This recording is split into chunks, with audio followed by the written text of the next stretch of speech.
Last class में हम लोगों ने कंस्ट्रेंट मोशन देख लिया था, wedge constraint and string constraint, और उस पर कुछ क्वेश्चंस कर लिए थे। अब आगे हम लोग चलते हैं Newton's laws of motion for a system.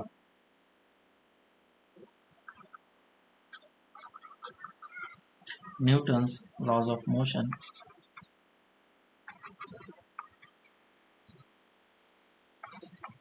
For a system.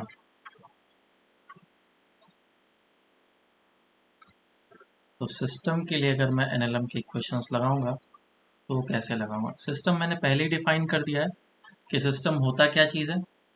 अगर मेरे पास एक या एक से ज़्यादा, दो या दो से ज़्यादा, जनरली बोलते हैं ना, दो या दो से ज़्यादा पार्टिकल्स या फिर ऑब्जेक्ट्स कंबाइंड है तो उस कलेक्शन को हम लोग सिस्टम बोलते हैं।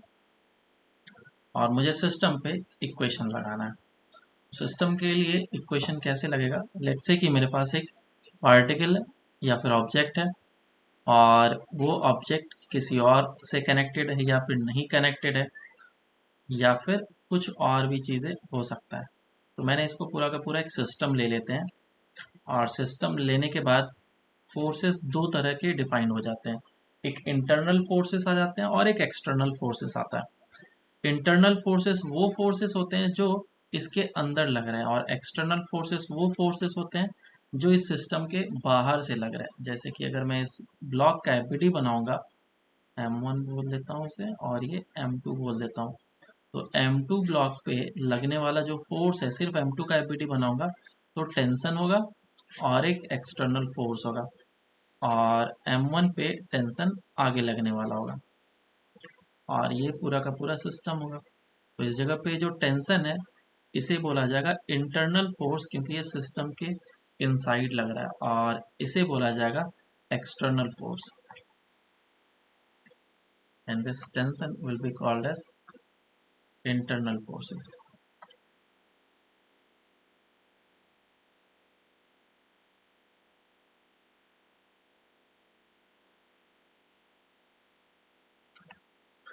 तो अगर हमने ये सिस्टम एज्यूम कर लिया तो सिस्टम पे मुझे ऑलवेज एक्सटर्नल फोर्स देखना है, और मैं बोलूँगा कि सिस्टम पे जो एक्सटर्नल फोर्स लगेगा, external force on the system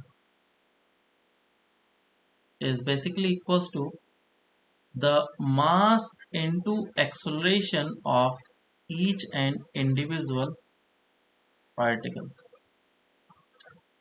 अब ज़रूरी नहीं है कि हर एक का एक्सेलरेशन सेम हो, डिफरेंट भी हो सकता है और सेम भी हो सकता है। ठीक है, अगर डिफरेंट होगा तो यहाँ पे डिफरेंट मास इंटू एक्सेलरेशन का मल्टीप्लिकेशन लिखेंगे हर एक के लिए अलग, और अगर सेम होगा तो फिर हमारे लिए थोड़ा आसान हो जाएगा। If A1 is equals to A2। अब इसमें ढेर सारे पार्टिकल्स हो सकते हैं, ऑब्जेक्ट्स हो सकते हैं, मैंने सिर्फ दो ऑब्जेक्ट लिया है तो ये इसके लिए लिखा गया। लेट से हमारे पास तीन चार ऑब्जेक्ट्स हैं, तो यहाँ पे फॉर्मूला डैश डैश डैश हो जाएगा,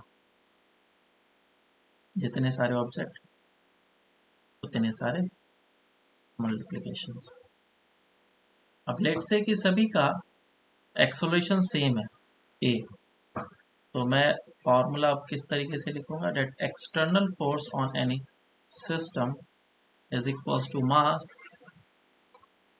सभी को कॉमन ले लिया जितने भी सारे होंगे, इनटू एक्सेलरेशन। ज़्यादातर केसेस में यही इक्वेशन काम आते हैं और ऊपर वाला कम काम आता है, लेकिन जब अच्छे क्वेश्चन बनते हैं तो यही इक्वेशन लगाना पड़ता है ऊपर वाला। तो इसके कुछ एग्जांपल्स वगैरह करते हैं, फिर हम लोग को समझ में आ जाएगा।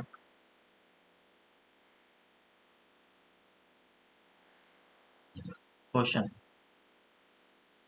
क्वेश्चन ऐसा है कि एक ब्लॉक है जिसका मास m दे रखा है, और इसको थ्रेड से कनेक्ट किया गया है दूसरे ब्लॉक के साथ जिसका मास दे रखा है 2m, और उसको फिर से कनेक्ट किया गया है दूसरे मास के साथ और दे रखा है 2m।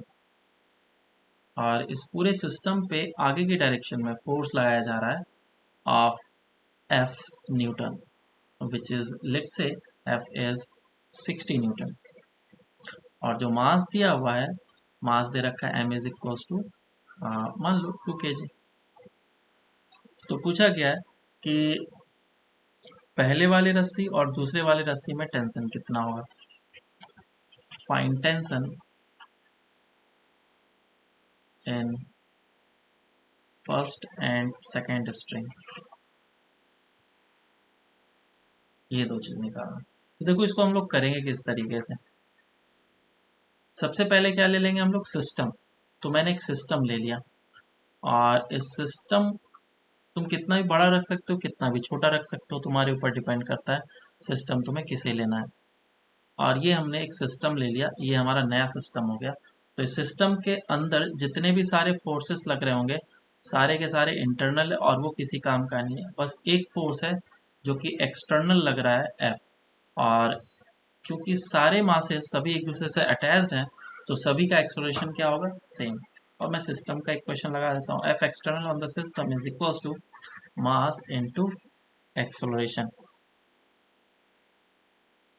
तो एफ एक्सटर्नल कितना है, एफ मास सभी का पुट कर लेता हूँ और एक्सेलरेशन सभी का सेम है, M plus two M plus two M into A हो जाएगा। और इधर से एक्सेलरेशन मेरे पास कितना आ जाएगा, capital F divided by 5m, ये आ जाएगा हमारा एक्सेलरेशन। और अगर एक्सेलरेशन आ गया तो फिर मैं टेंशन वगैरह निकाल सकता हूँ। फिर अब मैं सिस्टम को नया डिफाइन कर लेता हूँ, ये m मास और इसके साथ अटैच्ड है 2m मास और टेंशन इसके ऊपर लग रहा होगा T2, है ना, T2 लग रहा होगा। मेरा नया सिस्टम ऐसा हो गया। तो सभी का एक्सेलरेशन आगे की डायरेक्शन में ए है। तो net external force on the system is equals to mass into acceleration. Total mass ले लेता हूँ क्योंकि सभी का एक्सेलरेशन सेम है। तो एफ एक्सटर्नल कितना है, T2 is equals to total mass कितना हो जाएगा 3m into acceleration which is f upon 5m, mm cancel out हो जाएगा। तो आंसर आएगा 3f bye 5, this will B T2। अब अगर T2 निकल गया तो हम लोग फिर T1 निकाल सकते हैं, सिर्फ और सिर्फ m मास के ब्लॉक का एबिडी बना के। T1 आगे लग रहा है और एक्सेलरेशन a है। So T1 is equals to mass into acceleration. Acceleration कितना हो जाएगा, f बाय 5m। समझ में आया क्या सबको? हाँ, तो इससे आसान हो जाता है काफ़ी ज़्यादा। जैसे कि अगर हम लोग जनरल मेथड से करते तो जनरल मेथड से करने में मुझे इन तीनों ब्लॉक पे पहले इक्वेशन लिखना पड़ता और इक्वेशन लिखने के बाद फिर मैं इन तीन इक्वेशन को सॉल्व करता। यहाँ पे एक ही बार में एक ही इक्वेशन से आंसर आ गया। तो काफ़ी ज़्यादा हेल्पफुल है ये इक्वेशन, सिस्टम का फॉर्मूला। और ये सिस्टम का फॉर्मूला लगता है ये या तो एक्स डायरेक्शन में लगेगा या तो वाई डायरेक्शन में लगेगा। दो डायरेक्शन में लग सकता है, एक्स डायरेक्शन या फिर वाई डायरेक्शन। अब इसमें कुछ कुछ इंटरेस्टिंग चीज़ें बताता हूँ। जैसे कि जितने भी सारे हम लोगों ने क्वेश्चंस करे थे पहले, वो सारे के सारे सिस्टम के फॉर्मूले से आराम से बन सकते हैं और बहुत ही आसानी से बनेगा। जैसे कि जैसे कि ये ब्लॉक दे रखा है इस तरीके से और ये 4 kg का ब्लॉक है और ये भी दे रखा है सपोज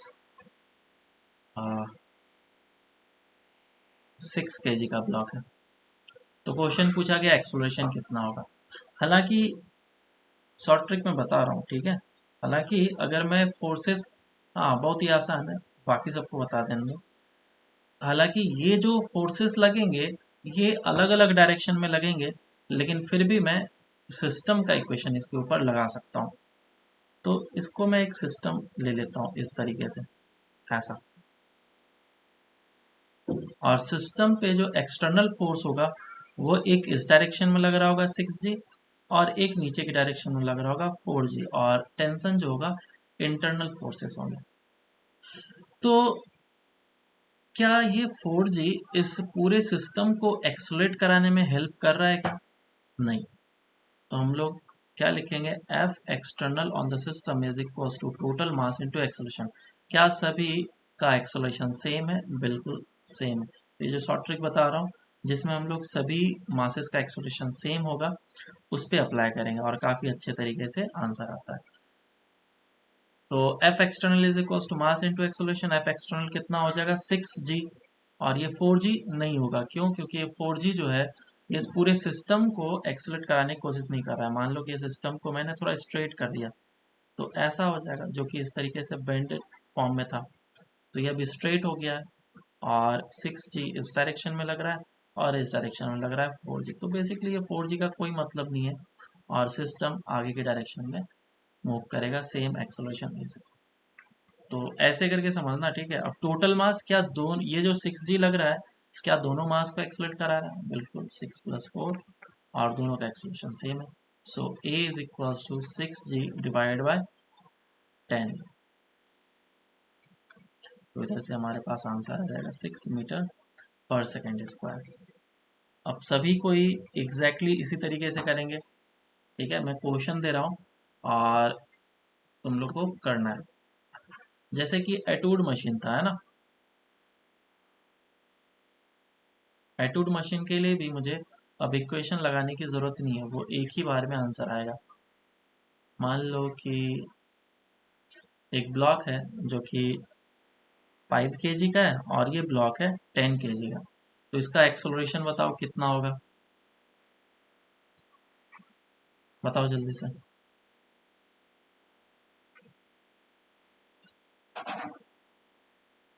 बाकी सभी ने किया?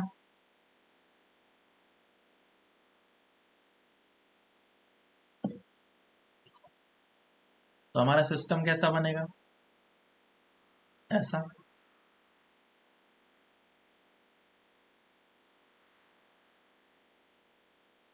और इस सिस्टम पे एक्सटर्नल फोर्सेस लग रहे होंगे इस डायरेक्शन में 10g और इस डायरेक्शन में लग रहा होगा 5g। तो ये 10g एक्सलेट कराने का कोशिश कर रहा है। मैं एक्सलेशन को डायरेक्टली इस तरीके से लिख दिया करूंगा हमेशा, a is equal to F external divided by total mass, क्योंकि ये शॉर्ट ट्रिक हम लोग तभी लगा सकते हैं जब सभी का एक्सलेशन सेम होगा। तो एफ एक्सटर्नल कितना हो जाएगा, 10g जो है वो एक्सलेट कराने का कोशिश कर रहा है लेकिन 5g उसको अपोज करने का कोशिश कर रहा है। तो -5g लिखेंगे, this will be the external force. और टोटल मास कितना हो जाएगा, 10 + 5, ये हो जाएगा 5g अपॉन 15। तो आंसर आ जाएगा g/3। अभी हम लोग क्या करते हैं इसके लिए, ये 10g नीचे की डायरेक्शन में लगाते हैं, फिर टेंशन लगाते हैं, फिर इस पे ब्लॉक पे 5g लगाते हैं, फिर टेंशन लगाते हैं ए और इन दोनों पे इक्वेशन लिखने के बाद इसको सॉल्व करते हैं, फिर हमारा एक्सप्रेशन आता है। और इस तरीके से हम लोग डायरेक्ट आंसर निकाल सकते हैं। ये ज़्यादातर बुक वगैरह में तुम्हें शॉर्ट ट्रिक नहीं बताया जाएगा। शॉर्ट ट्रिक नहीं बताते हैं क्योंकि ये एक डायरेक्शन में नहीं है, तुम्हें इसके ऊपर जरूर मिल जाएगा।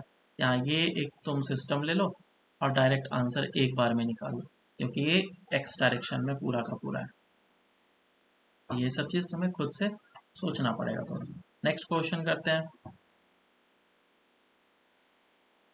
और इस बार पेन टच नहीं करना है, ठीक है। सिर्फ माइंड से करना है। तुम लोग का माइंड कितना फास्ट चलता है ये देखना है, कैलकुलेशन के लिए भी, क्योंकि चीज़ें इसमें कुछ करने वाली है नहीं, ठीक है क्या। ये वेज है जो कि फिक्स्ड है और ये एंगल दे रखा है 37 डिग्री, ये 10 kg और ये 10 kg का मास है। एक्सेलरेशन बताना है, देखता हूँ किसका आता है पहले।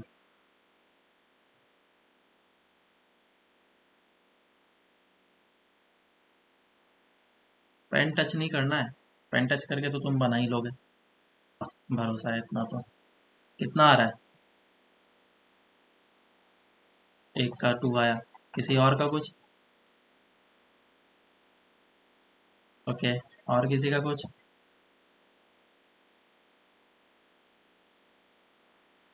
चलो अब तक हो जाना चाहिए।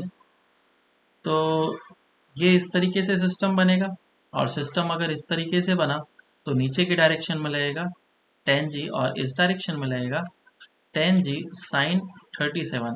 अब इस चीज़ को तुम लोग माइंड में कैलकुलेट करना स्टार्ट करो, ठीक है, क्योंकि बार बार अब बच्चों वाली काम मत करो कि इसमें 5/3 लिखा, 3/4 ऐसे।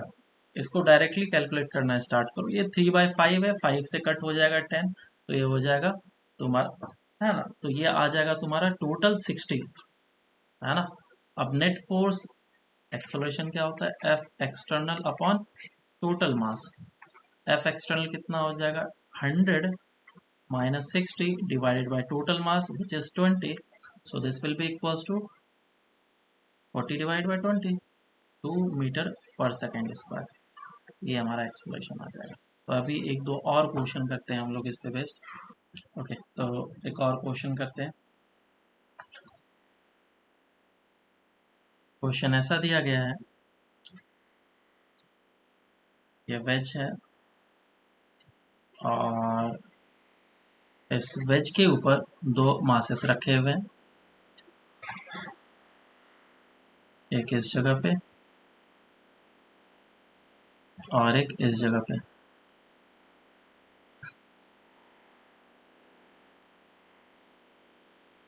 और ये एंगल दिया हुआ है 53 डिग्री और ये एंगल दिया है 37 डिग्री।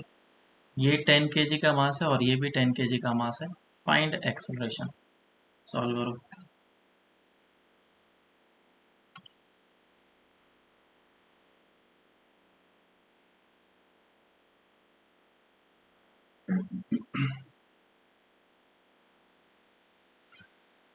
कितना आ रहा है और किसी का कुछ?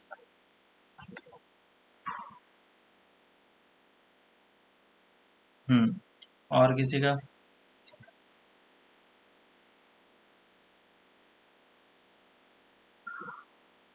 एकदम फास्ट करना है, ठीक है। ये सब एनएलएम के क्वेश्चंस इतने ज़्यादा इजी होते हैं कि एक बार तुम अच्छे तरीके से कॉन्फिडेंस बिल्डअप कर लो, तुमसे डेफिनेटली क्वेश्चन बनेंगे ही बनेंगे, ऐसा होता है।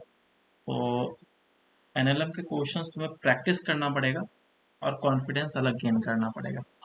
चलो करते हैं, अब तक में हो जाना चाहिए। ये पूरा का पूरा एक सिस्टम में ले लेता हूँ इस तरीके से, और कैलकुलेशन फास्ट करना है क्योंकि वो कैलकुलेशन के कारण से ही तुम्हारा हर एक चीज़ स्लो होता है। क्वेश्चंस वगैरह सॉल्व करना, कॉन्सेप्ट वगैरह तो लग जाता है कभी कभी, लेकिन कैलकुलेशन काफ़ी लेंदी हो जाता है। तो इस डायरेक्शन में 10G साइन 53 लगेगा और इस डायरेक्शन में लगेगा 10G साइन 37। इसका जो वैल्यू आएगा वो 60 आएगा और इसका जो वैल्यू आएगा 80 आएगा, बराबर। अब net external force is equals to mass into acceleration, और टोटल मास लेना हो जाएगा, तो एक्सटर्नल फोर्स कितना हो जाएगा, 80 minus of 60 divided by total mass which is 20। तो आंसर कितना आया, 1 मीटर पर सेकेंड स्क्वायर, बिल्कुल। Next question.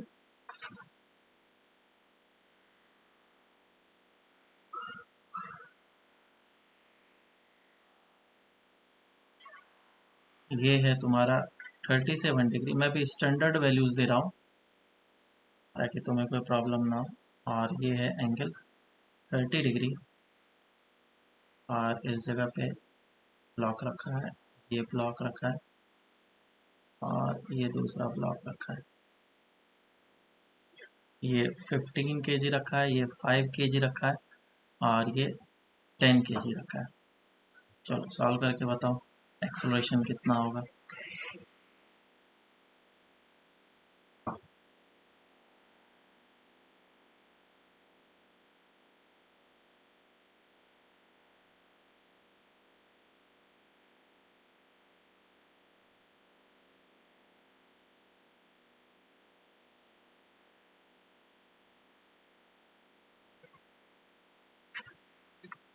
कितना आ रहा है?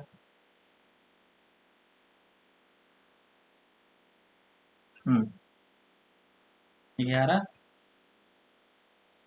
तो अब इसका मतलब तुम लोग सीख गए हो और आराम से अब क्वेश्चंस को कर सकते हो। तो ये है सिस्टम और एक्सटर्नल फोर्स इधर लगेगा 10G साइन 37 जिसका वैल्यू निकल के आता है 60, और इन दोनों मासेस को ऐड कर लो, ये हो जाएगा 20। अलग अलग क्यों रखना, 20 जी साइन 30 का वैल्यू 1/2 होता है, तो ये हो जाएगा 10 g के बराबर। तो एक्सलेशन कितना आ जाएगा, 100 minus of 60 divide by total mass which is 30। ये हो जाएगा 4/3 मीटर पर सेकेंड स्क्वायर। अब तुम्हारा एक्सलेशन आ गया तो तुम टेंशन भी निकाल सकते हो ना, और किधर एक्सलेशन होगा तुम्हें भी पता चल रहा है, इस डायरेक्शन में एक्सलेट करेगा ए से।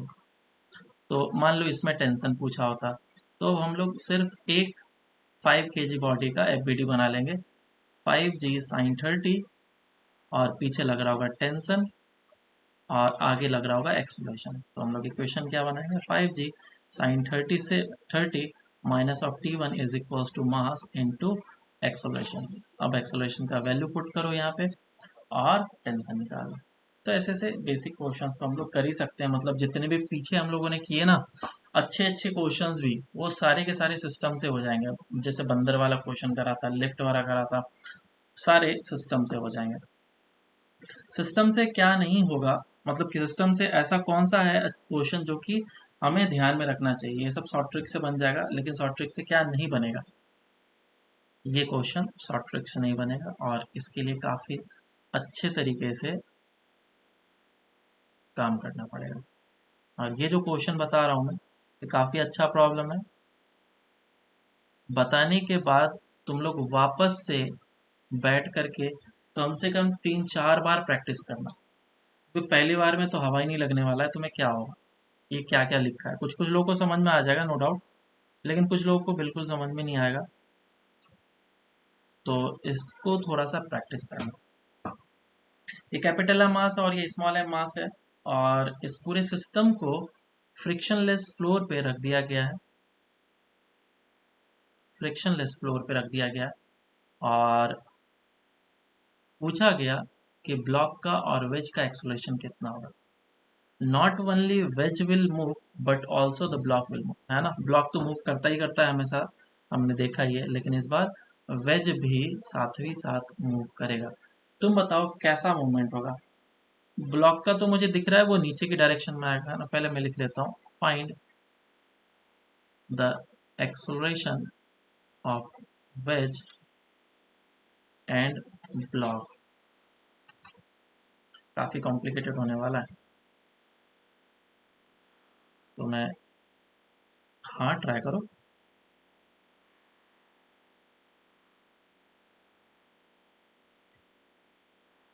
मैं तब तक फिगर बना लेता हूँ, तुम ट्राई कर लो।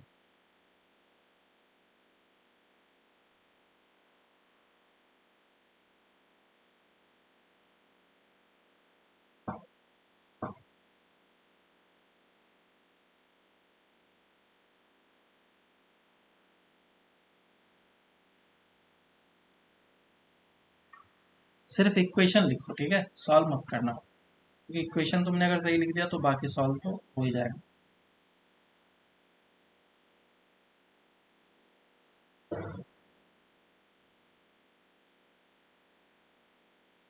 चलो करें,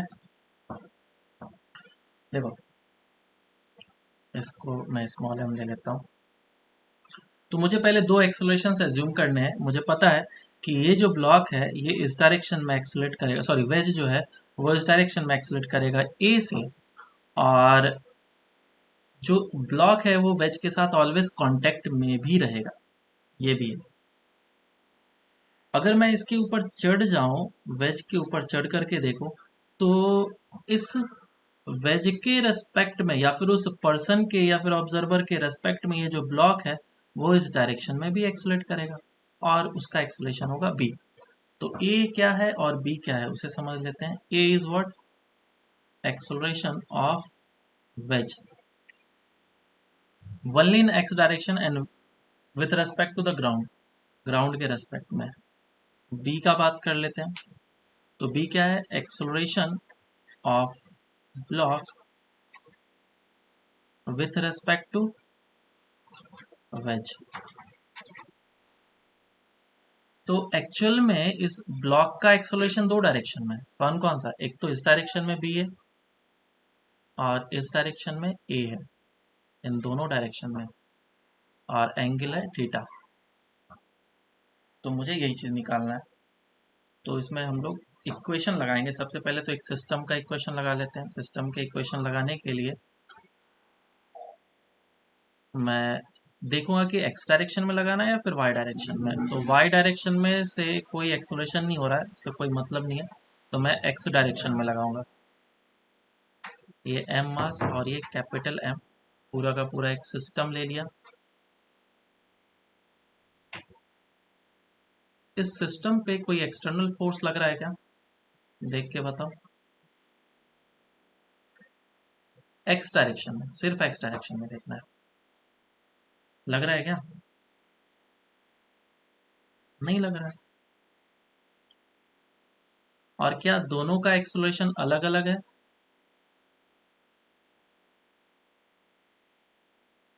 दोनों का एक्सलेशन अलग अलग है, क्योंकि कैपिटल एम ब्लॉक को देखूंगा तो वो ए से इस डायरेक्शन में जा रहा है, लेकिन ये एम ब्लॉक को देखूंगा तो ये जा रहा है कैसे, एक्स डायरेक्शन में देखना है मुझे सिर्फ। तो एक्स डायरेक्शन में इस कैपिटल एम ब्लॉक का एक्सलेशन कितना हो जाएगा, ये एंगल है थीटा, तो ये एंगल बनेगा थीटा और ये भी एंगल बनेगा थीटा। इधर कितना आएगा कंपोनेंट बी का, B cos theta. So acceleration of block, acceleration of block in x direction, किसको बड़ा मानूं, ए को बड़ा मानूं या फिर बी cos थीटा को बड़ा मानूं? कोई एक तो बड़ा मानना पड़ेगा, तो उसके हिसाब से मैं मान लेता हूँ। कोई बात नहीं, इक्वेशन में चेंजेस आएंगे, बस यहाँ पे मुझे एक माइनस लिखना पड़ेगा, रिजल्ट हमेशा सेम ही आना है, क्योंकि एक्सेलरेशन के इस डायरेक्शन को पॉजिटिव मानना पड़ेगा ना। ठीक है, तो net acceleration of the block in x direction will be equals to a minus of b cos theta, ये हो जाएगा।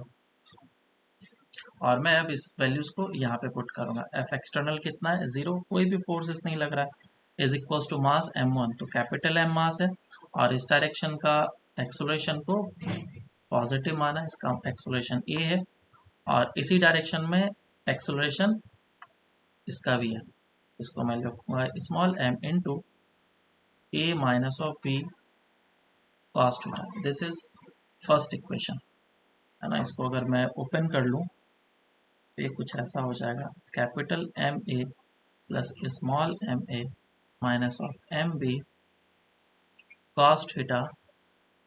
सो M B cos theta is equals to capital M plus small m into a. This is our first equation. अब दूसरा equation बनाना है। वो दूसरा equation कैसे बनेगा, ये जो ब्लॉक है ग्राउंड से मैं देख रहा हूँ, ग्राउंड के फ्रेम से, with respect to ground, ground के फ्रेम में देख रहा हूँ, तो इस ब्लॉक पे जो फोर्सेस लगेंगे वो इस डायरेक्शन में लगेंगे, एम जी साइन थीटा, और यही फोर्स इसको आगे की डायरेक्शन में एक्सलेट कराएगा। और इस डायरेक्शन में एक्सलेशन कितना होगा, तो बी तो इधर है ही, और इस तरफ कितना होगा, ए का कंपोनेंट, ए cos थीटा। तो अब यहाँ के लिए, इसके लिए मैं लिख लेता हूँ F is equals to M A. Net external force on this block is equals to mass into acceleration, और एक्सटर्नल फोर्स है कितना, सिर्फ और सिर्फ M G sine theta is equals to mass into acceleration. Acceleration कितना है, b minus of a cos theta. This is our second equation. तो basically इन्हीं दोनों, इसी दोनों इक्वेशन को सॉल्व करना है, और सॉल्व करके हमें आंसर निकालना। बात समझ में आई क्या, ये दो इक्वेशन बनाना है तुम्हें, और ये दोनों इक्वेशन बनाना आ गया तो फिर आराम से काम हो जाएगा। लेकिन ये चीज़ें समझने में परेशानी होती है कि ये एक्सेलरेशन जो मैंने लिया है, एक तो वेज के रेस्पेक्ट में लिया है और एक ग्राउंड के रेस्पेक्ट में लिया है, इसीलिए हमें ऐसा काम करना पड़ रहा है। चलो इसको सॉल्व करते हैं, सॉल्व करके देखते हैं कितना आ रहा है। तो किसका वैल्यू उठा करके किधर पुट कर लें,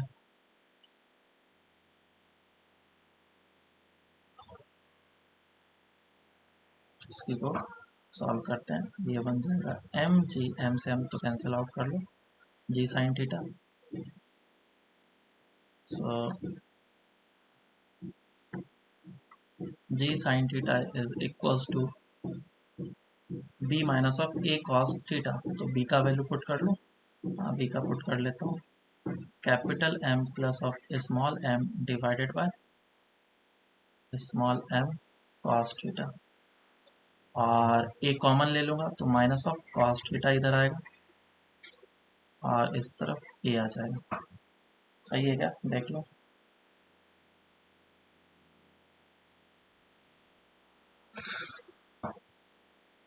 ठीक है,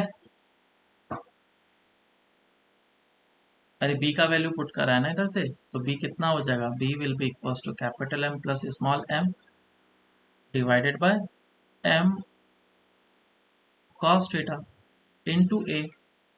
मैंने वही वैल्यूज को इधर पुट कर लिया और फिर मैंने ए को साइड में कॉमन लेकर के बाहर निकाल लिया।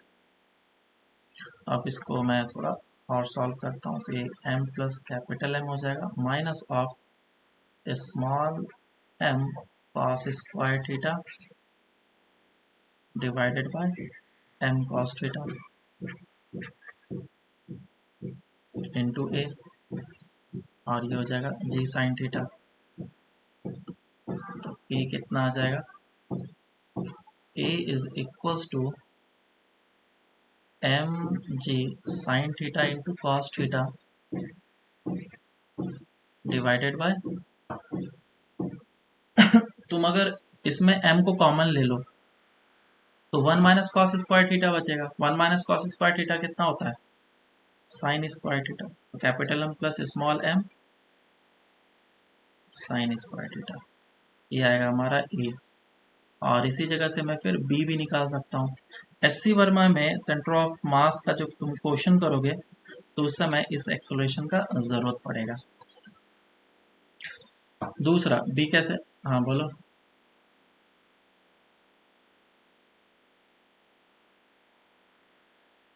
क्या नॉर्मल के कंपोनेंट के कारण से, हाँ हाँ हाँ हाँ वेज में ना, हाँ। और इस जगह पे अब बी के बारे में बात कर लेते हैं, तो बी कितना हो जाएगा, already capital M plus small M divided by M cos theta, और ए का वैल्यू पुट कर लो which is M G sine theta into cos theta divide by capital M plus small M sine square theta. बाकी जो क्या है cancel out वगैरह कर लो जो जो हो रहा है, और फिर ये फाइनल आंसर निकल के आ जाएगा capital M plus small M G sine theta upon capital M plus small M sine square theta. ठीक है क्या,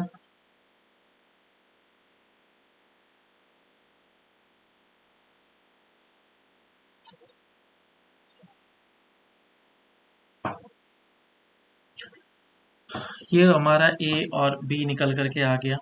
अब ऐसे ऐसे ढेर सारे क्वेश्चंस मैं अभी कराऊंगा, तो तुम सिस्टम के क्वेश्चंस को कैसे करते हैं करना सीख लो, नहीं तो काफ़ी ज़्यादा प्रॉब्लम होने वाला है। अभी एक और क्वेश्चन करते हैं इसी के जैसा, इसी के जैसा एक और क्वेश्चन। पहले सिंपल वाला कर लेते हैं, ठीक है। लेट्स से ये बड़ा सा ब्लॉक रखा हुआ है, और अच्छा हाँ, इसमें एक चीज़ बताना तो मैं भूल ही गया, ये जो एक्सलरेशन होगा,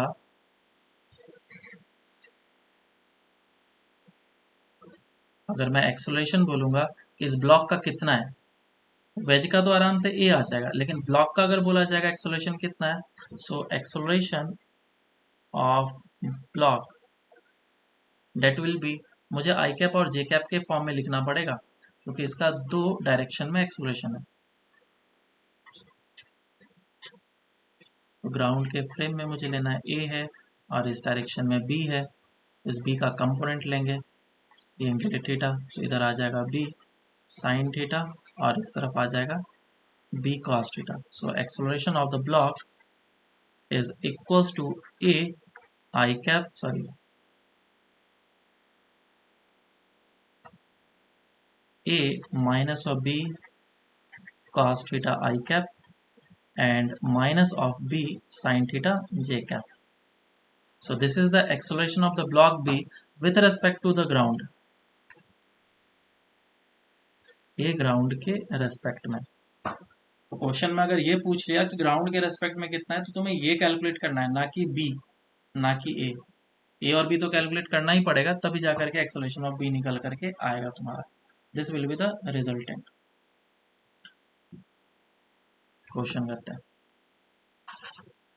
क्वेश्चन में दिया गया कि ये बड़ा सा ब्लॉक है, इसका मास कैपिटल एम ले लेते हैं, और इस जगह पे पुली है, और इस जगह से एक ब्लॉक अटैच्ड है ऐसा।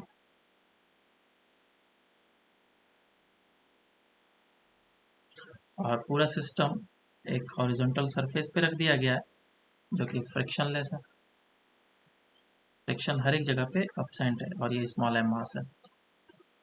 तो मैं बताना है कि इसका एक्सेलरेशन कितना होगा ब्लॉक का। Find the acceleration of the block. Solve करो। कैपिटल एम मास का ले लो, capital M is equal to 2m। Solve करो।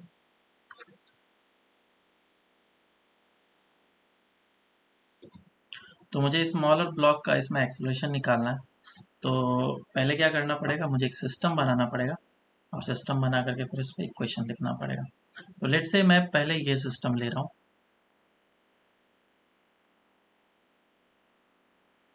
ये सिस्टम ले रहा हूँ। तो इस पूरे सिस्टम पे ये पूरा जो सिस्टम है ऐसा होगा, ब्लॉक अटैच्ड है यहाँ पे, और इस पूरे सिस्टम पे जो एक्सटर्नल फोर्स लग रहा है डेट इज ओनली टेंशन, केवल टेंशन एक्सटर्नल फोर्स है इस डायरेक्शन में, और कोई भी फोर्सेस नहीं लग रहे हैं हॉरिजॉन्टल डायरेक्शन में खास करके। ये कैपिटल एम और ये स्मॉल एम। तो net external force is equals to mass into acceleration. क्या दोनों का एक्सेलरेशन सेम होगा हॉरिजॉन्टल डायरेक्शन में? लास्ट कंस्ट्रेंट मोशन में आई थिंक लास्ट क्लास में मैंने इस बात को बताया था कि अगर ये नीचे बी से जाएगा और ये ब्लॉक अगर ए से एक्सेलरेट करेगा इस डायरेक्शन में, तो इस ब्लॉक का, छोटे वाले ब्लॉक का एक्सेलरेशन इस डायरेक्शन में भी होगा और नीचे भी जाएगा, और इसमें ए इज इक्वल्स टू बी होगा। ठीक है, ये हम लोगों ने निकाल के रखा था। तो ये मास भी ए से एक्सेलरेट करेगा और ये भी ए से एक्सेलरेट करेगा, तो capital M plus small M into A होगा। This will be the first equation. दूसरा इक्वेशन सिर्फ एम मास के ब्लॉक का बना लो। ए एम मास के ब्लॉक के ऊपर जो फोर्सेस लग रहे होंगे, ऊपर के डायरेक्शन में टेंशन लग रहा होगा, नीचे की डायरेक्शन में एम जी, और नीचे की डायरेक्शन में ये बी से जा रहा होगा, तो मैं लिखूंगा M G minus of tension is equals to mass into acceleration, और ए और बी सेम है, तो एम जी टेंशन का वैल्यू पुट कर लेता हूँ मैं, capital M plus small M into A is equals to M A, और इसको उस तरफ कर लो, आंसर आ जाएगा capital M plus of 2m into A. So acceleration is equals to mg divided by capital M plus of 2m। ये आएगा आंसर। लेकिन मुझे मांगा है स्मॉल ब्लॉक का एक्सेलरेशन, तो स्मॉल ब्लॉक का एक्सेलरेशन हमें पता है, एक ए इधर होगा और एक इधर होगा। Acceleration of small M block is I cap minus of A J cap. A का वैल्यू निकाल लिया, पुट कर लेंगे, आंसर आ जाएगा। मैग्नीट्यूड निकालना हो तो a√2 आ जाएगा। अब अगर क्वेश्चन में पूछा हो कि इस बीच में नॉर्मल कितना लग रहा है, यहाँ पे नॉर्मल भी निकाल सकते हैं। इस पे जो फोर्स लग रहा होगा एक नॉर्मल इस डायरेक्शन में लग रहा होगा, जिसको मैं शो नहीं किया क्योंकि मुझे सिर्फ एक्स डायरेक्शन से जरूरत, वाई डायरेक्शन में फोर्सेस की जरूरत थी। तो एन इज इक्वल्स टू, इस डायरेक्शन में भी तो इसका एक्सेलरेशन होगा ए से, N is equals to mass into acceleration, normal आ गया। समझ में आया? तो ये चीज हो गया। एक और क्वेश्चन कर लेते हैं।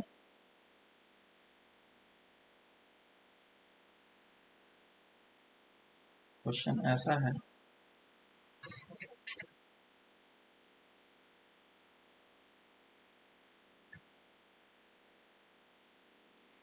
ये थीटा एंगल है और इस जगह पे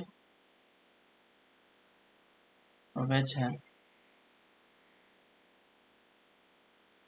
और इस तरीके से रखा एम मास का ब्लॉक है और ये भी स्मॉल एम मास का ब्लॉक है। तो एक्सप्लोरेशन कितना होगा ये निकालना है तुम्हें स्मॉलर ब्लॉक का।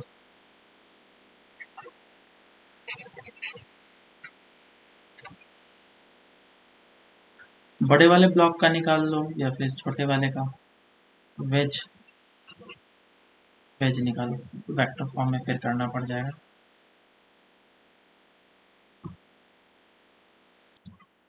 तो इसमें सिस्टम के इक्वेशंस हम लोग लगाएंगे और जो अभी हम लोगों ने ऊपर करे क्वेश्चन वेज और ब्लॉक का, जिसमें फ्री दे रखा था वेज और काफ़ी लंबा सा इक्वेशन है, उसी तरह का ये भी क्वेश्चन है और ये भी उसी तरीके से बनेगा। तो सबसे पहले मैं इसमें एक सिस्टम ले लेता हूँ और एक्सेलरेशन को डिफाइन कर देता हूँ। जैसा एक्सेलरेशन हम लोगों ने उस जगह पे डिफाइन किया था वैसा ही एक्सेलरेशन इस जगह पे डिफाइन करेंगे।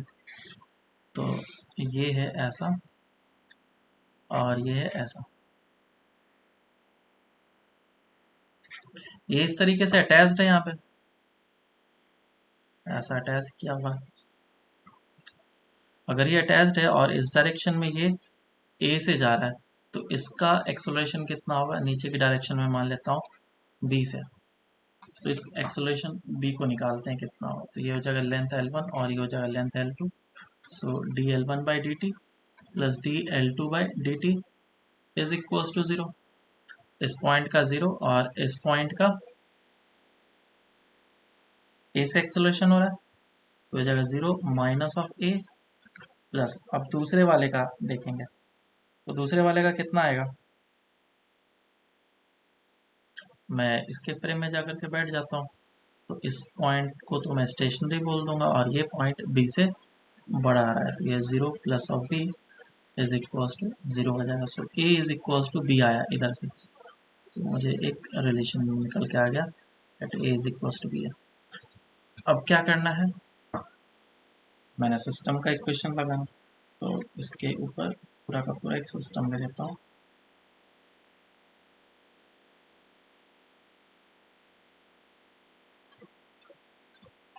ये ऐसा, net external force is equals to mass into acceleration. External force जो लग रहा है दैट इज ओनली टेंशन, ये टी टेंशन जो है एक्सटर्नल फोर्स है। So T is equals to mass into acceleration in x direction only. तो ये है स्मॉल एम इंटू ए और इसके पास दो डायरेक्शन में एक्सेलरेशन है, एक ए और एक ए इस डायरेक्शन में, क्योंकि इसके साथ ऑलवेज कांटेक्ट मेंटेन करके रखेगा। तो हॉरिजॉन्टल डायरेक्शन में कितना हो जाएगा, ये angle theta, A cos theta. Tension is equal to एक ब्लॉक का मास इंटू एक्सेलरेशन प्लस दूसरे ब्लॉक का mass into acceleration, A minus of A cos theta. A को कॉमन ले लेते हैं और ये m plus of m minus of m cos theta into a. So tension is equals to 2m minus of m cos theta into m को भी common ले लेता हूँ।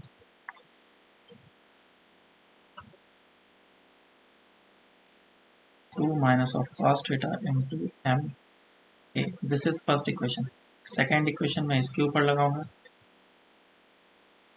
इस पे नीचे की डायरेक्शन में लग रहा होगा एम जी साइन थीटा और इस डायरेक्शन में लग रहा होगा टेंशन, और इसका नेट एक्सेलरेशन जो इस डायरेक्शन में होगा वो कितना हो जाएगा। एक ए तो है ही और इस ए का कंपोनेंट, ये जो ए था इसका कंपोनेंट इस डायरेक्शन में, तो ए कॉस थीटा हो जाएगा। तो A minus of A cos theta will be the acceleration, mg sin theta minus of tension is equals to mass into acceleration, this is second equation. अब इन दोनों इक्वेशन को solve कर लेंगे, आंसर आ जाएगा। टेंशन का वैल्यू उठा करके यहाँ पे पुट कर लो, आंसर आ जाएगा। बराबर है क्या? बोलो, समझ में आया सबको?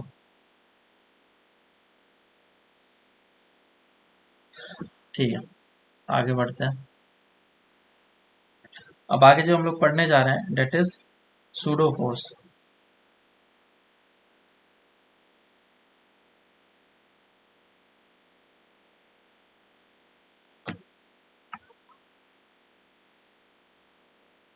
तो पहले फ्रेम ऑफ रेफरेंस देख लेते हैं, उसके बाद फिर हम लोग सूडो फोर्स देखेंगे। Frame of reference,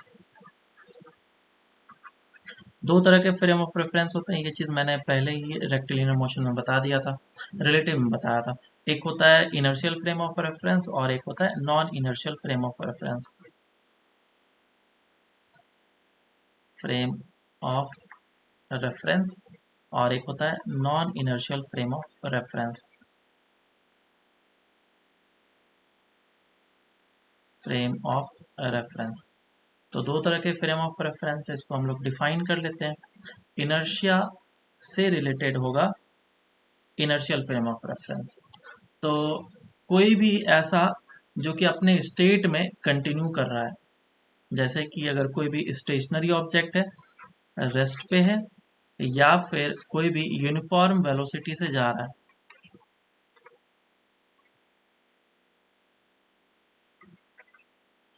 Any frame whose acceleration is basically zero, then we can say that that frame is not inertial frame of reference। ठीक है, मतलब एक्सलेशन जीरो है तो या तो वो रेस्ट पे हो सकता है या फिर यूनिफॉर्म वेलोसिटी से मूव कर सकता है।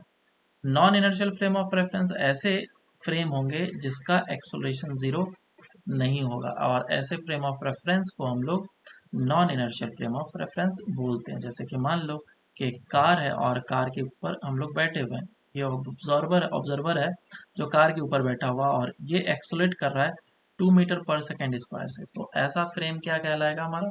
Non inertial frame of reference. या फिर कोई कार है या फिर कार्ट है, कार्ट के ऊपर ऑब्जर्वर है और ये रेस्ट पे है, या फिर कार्ट के ऊपर जो ऑब्जर्वर है वो यूनिफॉर्म वेलोसिटी से जा रहा है, कांस्टेंट स्पीड से जा रहा है आगे की डायरेक्शन में, तो ये दोनों फ्रेम ऑफ रेफरेंस का सिचुएशन जो है उसे non inertial inertial frame of reference बोला जाएगा और नीचे वाला नॉन इनर्शियल बोला जाएगा।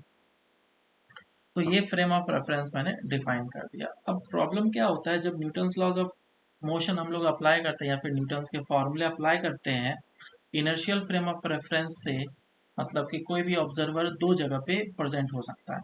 मान लो कि एक फ्रेम है, फ्रेम ऑफ रेफरेंस है जो कि इनर्शियल फ्रेम ऑफ रेफरेंस है जिसका एक्सलेशन है जीरो और इसके अंदर ऑब्जर्वर है, और एक और फ्रेम ऑफ रेफरेंस है, एक और फ्रेम ऑफ रेफरेंस है which is non inertial frame of reference. Non inertial frame of reference जिसका acceleration not equal to zero, इस डायरेक्शन में एक्सलेट कर रहा होगा, लेफ्ट से ए से एक्सलेट कर रहा होगा, और ये दोनों observer, observer one and observer two, इस सिस्टम को देख रहा है। कैसा है सिस्टम? मान लो कि लिफ्ट के अंदर एक ऑब्जेक्ट रखा हुआ है, एम मास रखा हुआ है, और बोला गया कि लिफ्ट जो है एक्सलरेट कर रहा है ऊपर की डायरेक्शन में, कितना से एक्सलेट कर रहा है? क्या मान लो 20 एक्सलेट कर रहा है, 20 मीटर पर सेकेंड स्क्वायर से एक्सलेट कर रहा है। तो ग्राउंड से जो लिफ्ट के सरफेस से जो नॉर्मल लगेगा ब्लॉक पे वो कितना होगा ये बताना। ठीक है, ये क्वेश्चन पूछा गया। तो ध्यान देना, सबसे पहले ये जो ऑब्जर्वर वन है उसका एफबीडी बनाएगा, एफबीडी पे क्या क्या दिखाएगा? फोर्सेस दिखाएगा। तो वो बोलेगा कि नॉर्मल जो है लिफ्ट के कारण से ऊपर की डायरेक्शन में लग रहा है और एक एम जी नीचे की डायरेक्शन में लग रहा है, और फिर जो ऑब्जर्वर है वो इसको ब्लॉक को देखेगा तो बोलेगा कि ये ब्लॉक सही में बी से ऊपर की डायरेक्शन में एक्सलेट कर रहा है। बिल्कुल सही, हाँ बी से एक्सलेट कर रहा है। तो अब ये इक्वेशन इस पे लगाएगा, क्या लगाएगा, net force is equals to mass into acceleration, so n minus of mg is equals to mass into acceleration. तो इधर से उसके लिए नॉर्मल निकल के आ जाएगा, that is g plus of b। तो ऑब्जर्वर 1 ये नॉर्मल बताएगा।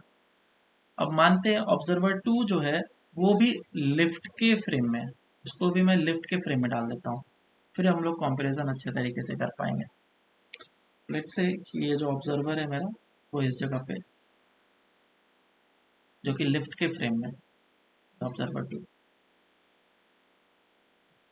तो ऑब्जर्वर 2 भी बी से ऊपर की डायरेक्शन में जा रहा है, जिसका एक्सेलरेशन 0 नहीं है। अब ये ऑब्जर्वर 2 देखेगा तो क्या कमेंट करेगा, ये ऑब्जर्वर 2 जैसे ही ब्लॉक को देखा तो ब्लॉक के ऊपर पहले फोर्सेस लगाएगा, फोर्सेस लगाएगा, बोलेगा कि हाँ नॉर्मल तो लगेगा ही लगेगा, नीचे की डायरेक्शन में mg तो लगेगा ही लगेगा। लेकिन ये जो ऑब्जर्वर 2 है इस ब्लॉक को देखेगा तो बोलेगा कि इसका एक्सेलरेशन 0 है, लेकिन है ना, acceleration of the block is 0, क्योंकि वो ऑब्जर्वर देख रहा है। यहाँ पे भी एक ऑब्जर्वर था, उसने देखा और देख करके क्या कमेंट करा कि ये जो ब्लॉक है वो बी से एक्सलेट कर रहा है, जो दिख रहा है वही बता रहा है। ठीक है, तो उसने इसके ऊपर इक्वेशन लगाया, that net force is equals to mass into acceleration, F net is equals to mass into acceleration. लेकिन एक्सेलरेशन तो ब्लॉक का 0 है और नेट फोर्स इस पे लग रहा है n minus of M G is equals to 0। और ऑब्जर्वर के लिए, ऑब्जर्वर 2 के लिए जो नॉर्मल फोर्स निकल के आया वो एम जी निकल, लेकिन हमें पता है कि ये गलत है। तो कहाँ पे गलती हुआ, क्या रीजन है ये गलत हो गया, ये चीज़ तुम्हें दूसरी जगह पे नहीं बताया जाएगा, जैसा मैं डिटेल्स में बता रहा हूँ, तो ध्यान से देख लेना, समझ लेना, ये रीज़न है।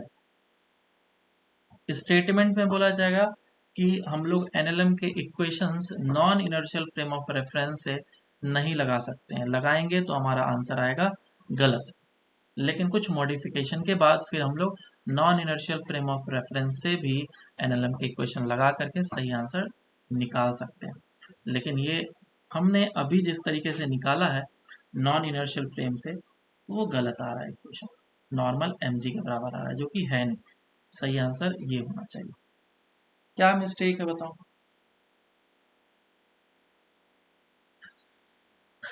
एक्चुअली में ये जो ऑब्जर्वर है वो एक एक्सेलरेटेड फ्रेम में है, और ये जो ब्लॉक का एक्सेलरेशन लिखा है ये विथ रेस्पेक्ट टू हिमसेल्फ लिखा है, यानी कि विथ रेस्पेक्ट टू लिफ्ट लिखा है या फिर ऑब्जर्वर लिखा है, और इसी जगह पे प्रॉब्लम हो गया क्योंकि ये एक्सेलरेटेड है और विथ रेस्पेक्ट टू ये लिखा है। लेकिन यहाँ पे एक्सेलरेशन 0 था, तो विथ रेस्पेक्ट टू चाहिए कांस्टेंट वेलोसिटी से भी क्यों ना जा रहा होता, कोई प्रॉब्लम नहीं होता, क्योंकि इसका एक्सेलरेशन तो 0 है। तो विथ रेस्पेक्ट टू में इसका एक्सेलरेशन चेंज नहीं होता, लेकिन इसने जैसे ये चीज़ लिखा एक्सेलरेशन ही गलत लिख दिया। तो नोट में हम लोग डाल के लिख लेंगे,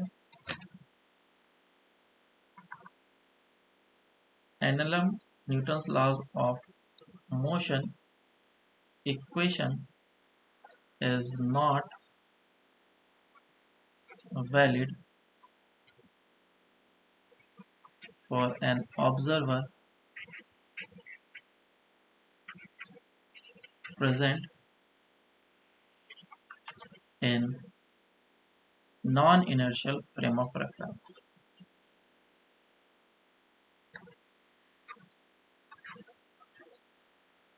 Non-inertial frame of reference. तो अब क्या करना है, एनएलएम के इक्वेशंस को मुझे उस ऑब्जर्वर के लिए भी वैलिड बनाना है।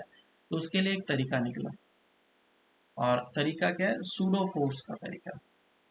हम लोग रिलेटिव में ए रिलेटिव लेते थे, है ना, लेकिन क्योंकि यहाँ पे फोर्सेस दिखाने हैं तो उसके लिए एक नया कॉन्सेप्ट लाया गया, दैट इज सूडो फोर्स।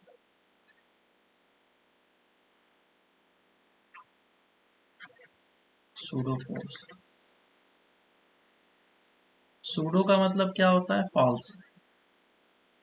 ठीक है, इसको किस तरीके से डिफाइन करेंगे, so it is a false or an imaginary force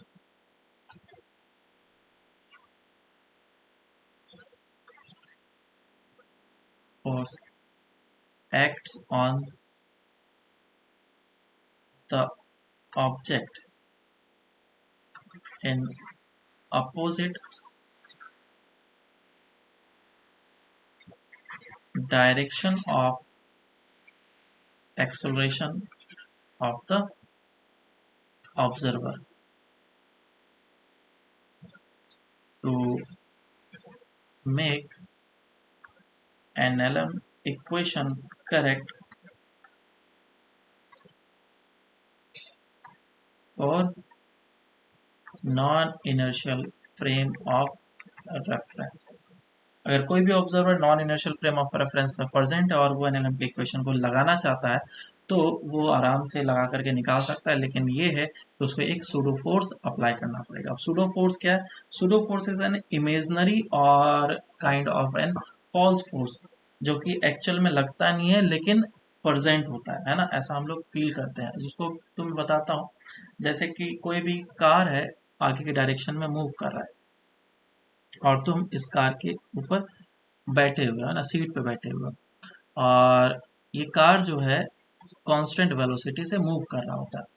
जब कांस्टेंट वेलोसिटी से मूव कर रहा होता है कार, तो तुम बेसिकली बता नहीं सकते हो कि कितनी वेलोसिटी से मूव कर रहा है। इवन तुम फील भी नहीं कर सकते हो। अगर कांच वगैरह बंद कर दे, हर एक चीज बंद कर दे, रोड बहुत ज्यादा स्मूथ है, तुम बता ही नहीं सकते हो कि ये जो कार है वो रेस्ट पे है या फिर मोशन में है। तो वेलोसिटी के लिए कोई भी चीज तरीका नहीं है निकालने का कि हाँ ये वेलोसिटी में है या नहीं। लेकिन हाँ, जैसे ही कोई भी चीज आगे आ जाता है सपोज, और तुमने इस पे ब्रेक मारा, तो ब्रेक मारने के बाद क्या होगा, इस पे रिटार्डेशन होने लग जाता है। तो तुम्हें एक जर्क फील होता है। मान लो कि तुम बस में और अचानक से ब्रेक लगा, एक फील होता है ना कि ये आगे की डायरेक्शन में खिंचाया है ना, ये आदमी क्या होगा, थोड़ा सा आगे की डायरेक्शन में झुक जाएगा। तो ये झुका क्यों? कोई रस्सी पकड़ के इसको तो खींचा नहीं, लेकिन फिर भी ये, हाँ, तो ये काइंड ऑफ एक इमेजनरी फोर्स है जो कि लगा है, उसके ऊपर लगा है, लेकिन कोई फोर्स दिख नहीं रहा है। तो ये एक सूडो फोर्स है या फिर इमेजनरी फोर्स है जो कि ऑब्जेक्ट पे लग रहा है लेकिन हमें पता नहीं है, काइंड ऑफ ऐसा। तो इसी सूडो फोर्स को हम लोग यहाँ पे देखने की कोशिश कर रहे हैं। और ये हो क्यों रहा है? क्योंकि इनर्शिया है, क्योंकि फ्रेम ऑफ रेफरेंस हमारा एक्सलरेटेड है। अगर एक्सलरेटेड ए हटा दो, तुम्हें कोई भी फोर्स फील नहीं होगा। बोलो, कुछ बोल रहे थे?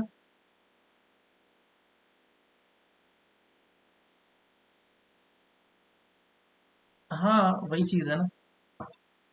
तो ये हो गया हमारा सूडो फोर्स, और इस सूडो फोर्स का जो वैल्यू होता है वो F is equal to M A होता है। लेकिन सूडो फोर्स का डायरेक्शन किधर होगा, अब उसको समझते हैं। हाँ, अपोजिट डायरेक्शन में होता है। जैसे कि मैं अब इस इक्वेशन को करेक्ट करना चाहता हूँ, तो ये ब्लॉक है मेरे पास, और ये पूरा का पूरा सिस्टम बी से एक्सलरेट कर रहा है, और फ्रेम के अंदर ये ऑब्जर्वर प्रेजेंट है। और ये जो ऑब्जर्वर है, सबसे पहले डिसाइड करेंगे कि कौन से फ्रेम में एक्सलरेट, इनर्शियल है या नॉन इनर्शियल है। तो जैसे ही देखा ऑब्जर्वर टू, ये non inertial frame of reference में प्रेजेंट है। तो हम लोग क्या करेंगे, ब्लॉक के एफबीडी जब बनाएंगे, अच्छा जब एफबीडी बनता है तो सूडो फोर्स को नहीं दिखाया जाता है, ठीक है। एफबीडी फोर्स, एफबीडी जब भी दिखाया जाता है तो उसमें ऑलवेज रियल फोर्स इंक्लूड किए जाते हैं, नॉट इमेजनरी फॉल्स फोर्स। तो सूडो फोर्स को नहीं दिखाया जाता है।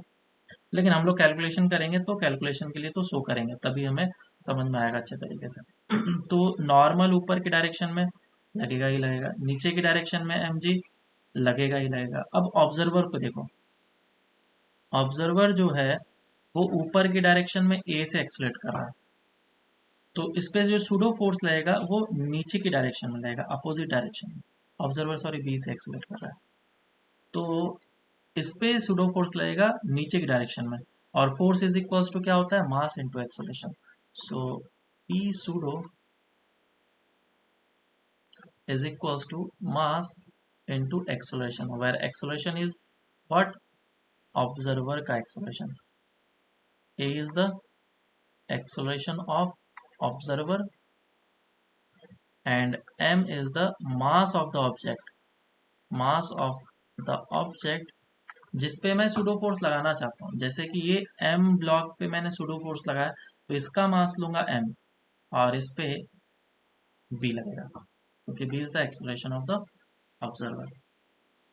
अब ये ऑब्जर्वर ने कमेंट किया कि दिस ब्लॉक इज स्टेशनरी, बिल्कुल सही बात है। So this with respect to O2 acceleration of the block is 0, बिल्कुल सही है। तो net force is equals to mass into acceleration which is 0। So net force है कितना, n minus of M G minus of M B is equals to 0। So अब calculate करेंगे तो normal इस जगह से आ जाएगा g प्लस ऑफ p। ये हमारा फाइनल रिजल्ट, जो कि अब करेक्ट हो गया, हम लोग नॉन इनर्शियल फ्रेम से भी लगा करके सही आंसर निकाल पा रहे हैं। समझ में आया क्या?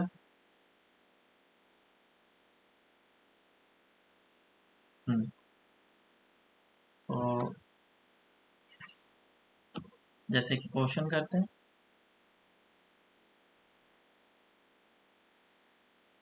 ये एक लिफ्ट है जो कि नीचे की डायरेक्शन में ए से एक्सेलेरेट कर रहा था और ये स्प्रिंग है एम मास इसके साथ अटैच्ड है। तो बोला गया find the extension in the spring at equilibrium. Solve करो इसको।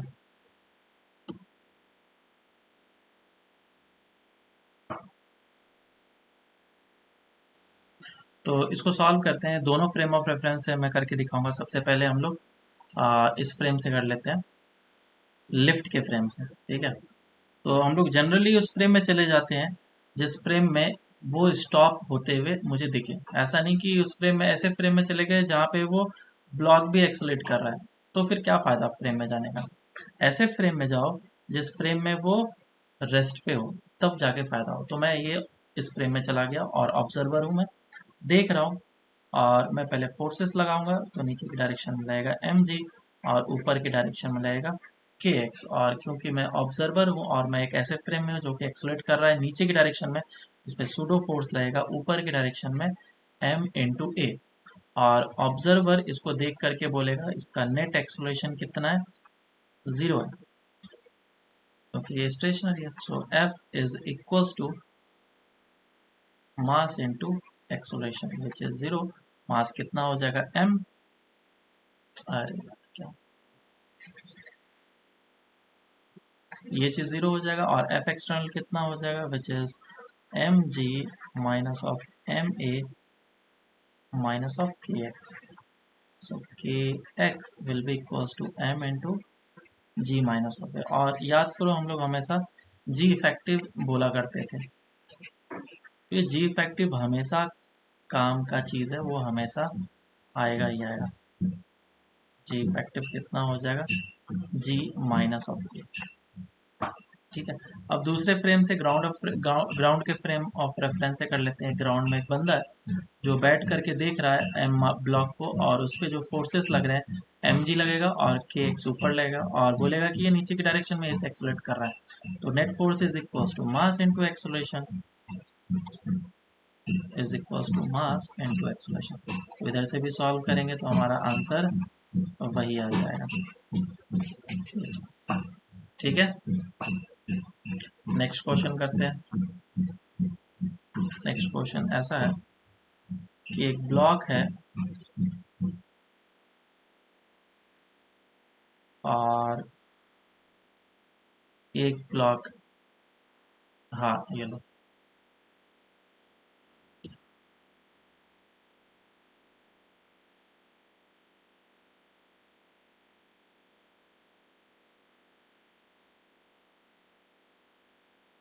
हाँ सॉल्व कर सकते हैं, ऐसा नहीं है कि नहीं कर सकते हैं, लेकिन ज़्यादा टफ हो जाता है क्वेश्चन, सोचने में आसानी नहीं हो पाती है, बराबर। तो बेटर है कि सूडो फोर्स लगाना सीख ही लो कैसे लगता है। ये एक सिचुएशन दे रखा है, वेज के ऊपर ब्लॉक रखा हुआ है और पूरा सिस्टम फ्री है, फ्रिक्शनलेस है, वो मूव कर सकता है। तो बोला गया वेज को कितने से एक्सलेट कराना चाहिए ताकि ब्लॉक जो है उसके ऊपर स्टेशनरी रहे। Find the acceleration of the ways such that the block remains at rest with respect to the wedge. Solve करो।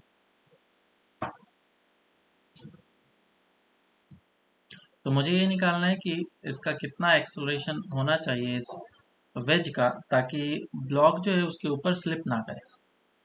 तो उसके लिए हम लोग क्या कर लेते हैं, पहले एज्यूम कर लेते हैं कि इसका एक्सेलरेशन कुछ तो होना चाहिए, ए होना चाहिए मान लेते हैं। इस वेज को मुझे ए से एक्सेलरेट कराना चाहिए इस डायरेक्शन में ताकि वेज ब्लॉक जो है इसके ऊपर स्टेशनरी रहे। तो मैं चला जाता हूँ इसके फ्रेम में और इसके फ्रेम में जा करके मैं इसको देख रहा हूँ। तो ऑब्जर्वर क्या बोलेगा कि ये तो रेस्ट पे है, ये तो रेस्ट पे है बिल्कुल। और ये अगर रेस्ट पे है तो इस पे फोर्सेस कौन कौन से लग रहे होंगे। एक फोर्स लग रहा होगा इस डायरेक्शन में एम जी साइन थीटा, कौन सा एम जी जो नीचे की डायरेक्शन में लगता है, और एक लगेगा सूडो फोर्स क्योंकि ऑब्जर्वर एक ऐसे फ्रेम में है जो कि एक्सेलरेट कर रहा है। सूडो फोर्स इस पे पीछे की डायरेक्शन में लगेगा और ये फोर्स होगा एम ए, है ना। इस ब्लॉक का मास मैंने एम मान लिया। तो इस पे कंपोनेंट ले लेता हूँ मैं इस डायरेक्शन में। तो इस डायरेक्शन में कंपोनेंट आएगा that will be equals to ये angular theta M A cos theta. क्या ये इस डायरेक्शन में एक्सेलरेट कर रहा है क्या, नहीं।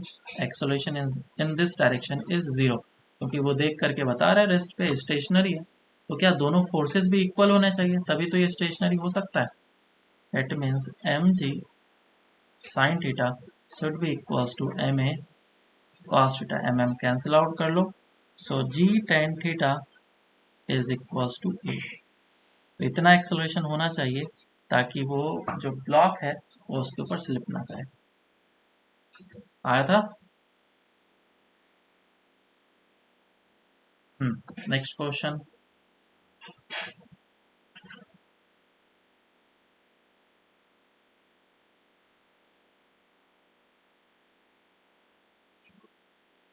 ये स्मॉल एम मास है और ये भी स्मॉल एम मास है और पूरे सिस्टम को कनेक्ट कर दिया गया जिस तरीके से।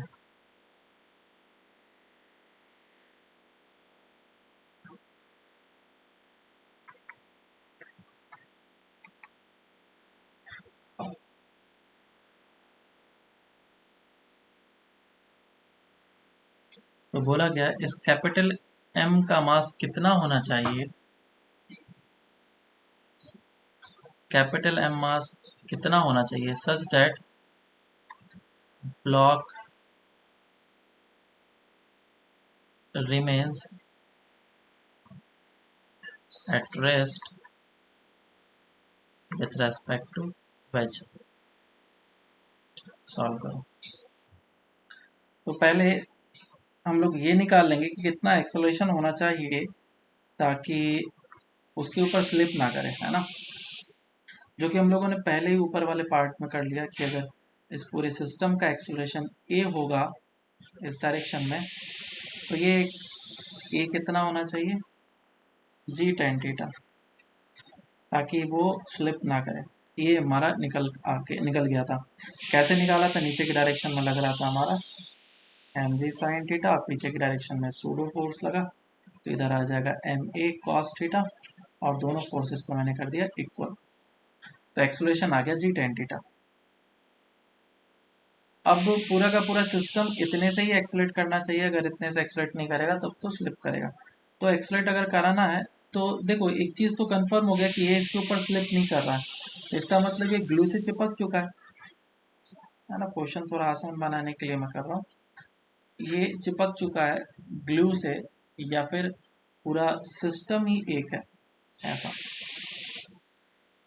पूरा का पूरा एक सिस्टम है, और ये एक ब्लॉक से अटैच्ड है कैपिटल एम मास से। तो इस पे एक्सटर्नल फोर्सेस क्या लगेंगे, पूरा सिस्टम का इक्वेशन लगा देता हूँ मैं। इस पे नीचे की डायरेक्शन में लगेगा कैपिटल एम जी, और पूरा सिस्टम एक्सलेट करेगा। तो मैं लिखूंगा external force is equal to mass into acceleration. Acceleration सबका सेम होना चाहिए, मास हो जाएगा 2m plus of capital M into A. मुझे ए निकालना है, सॉरी एम निकालना है, हो जाएगा 2ma plus of capital M है, इसको इस तरफ लेकर के आ जाता हूँ, कैपिटल एम कॉमन आ जाएगा, हो जाएगा g minus of a is equal to 2ma। So capital M is equal to 2ma divided by g minus of a। ये आ जाएगा आंसर। समझ में आया क्या? बोलो, कोई दिक्कत हुआ? इसका मास अब 2m हो जाएगा ना, क्योंकि ये वाला m था और ये वाला m था, और सभी सिस्टम a से एक्सलेट करेगा। बराबर है क्या? हाँ, ये हो गया। एक और लास्ट क्वेश्चन करते हैं, उसके बाद पूरा चैप्टर तो कंप्लीट हो ही चुका है। उसके बाद फिर हम लोग फ्रिक्शन स्टार्ट करेंगे नेक्स्ट क्लास से। तो सिचुएशन ऐसा दे रखा है कि मान लो ये कार है या फिर ट्रेन है, कुछ भी सिस्टम है, और उसके अंदर एक स्ट्रिंग से एक बॉल अटैच था, ठीक है, एक बॉल अटैच था, और ये क्या किया, एक्सलेट करना स्टार्ट किया ए से इस डायरेक्शन में। तो पूछा गया कि जब इक्विलिब्रियम रीच हो जाएगा तो उस समय ये जो स्ट्रिंग होगा वर्टिकल से कितना एंगल बनाएगा। समझ में आया क्या? Find the angle made by the string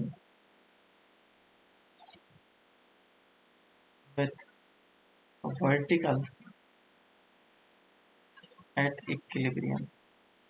जब इक्विलिब्रियम होगा, सॉल्व करो इसको। देखो इस क्वेश्चन में क्या करेंगे, तो मैं ऐसे फ्रेम में चले जाता हूँ जहाँ पे ये स्टेशनरी होगा। तो स्टेशनरी करने के लिए मैं इस फ्रेम में चले जाता हूँ। इस फ्रेम में ये जब इक्विलिब्रियम रीच कर जाएगा तो बॉल पीछे की डायरेक्शन में आ जाएगा, और इस जगह पे स्टेशनरी हो जाएगा, और वर्टिकल से कुछ एंगल बनाएगा। Let's say this angle is theta, और क्योंकि मैं इस फ्रेम में हूँ तो मैं देख करके क्या बोलूँगा कि ये रेस्ट पे है, इसका एक्सेलरेशन 0 है, और मैं खुद एक्सेलरेटेड फ्रेम में हूँ, तो इस पे लगेगा pseudo force.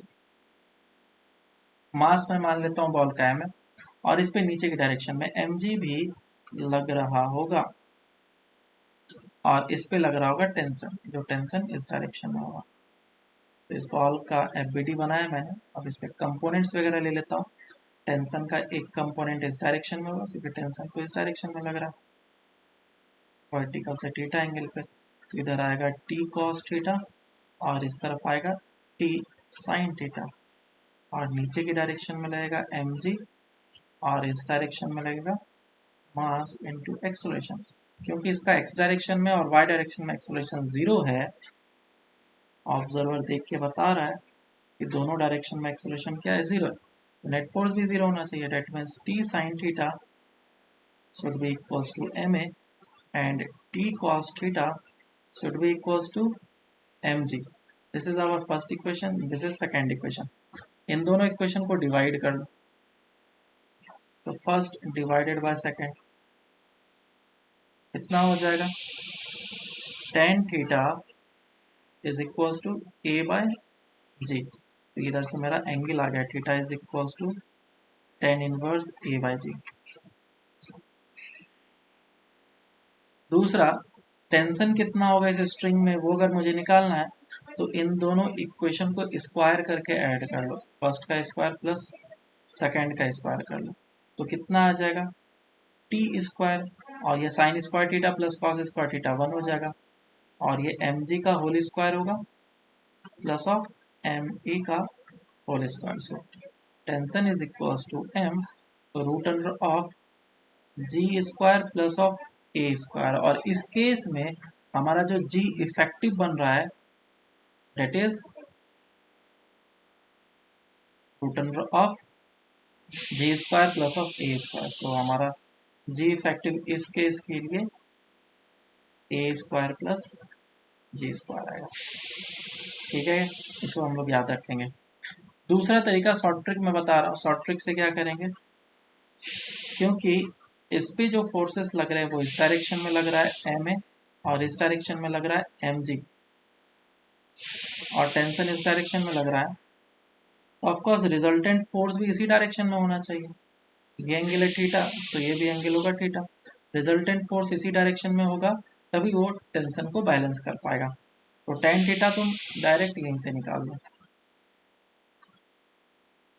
So tan theta will be equal to M A divided by M जी।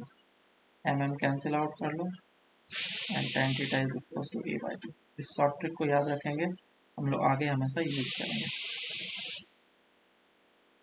समझ में आ गया? ओके ठीक है, फिर बाकी हम लोग नेक्स्ट क्लास से स्टार्ट करेंगे, और नेक्स्ट क्लास में हमारा फ्रिक्शन स्टार्ट होगा। और एनएलएम अगर तुम्हें अच्छे तरीके से आता है तो मोस्ट प्रोबेबली तुम्हें फ्रिक्शन भी काफ़ी अच्छे तरीके से आएगा।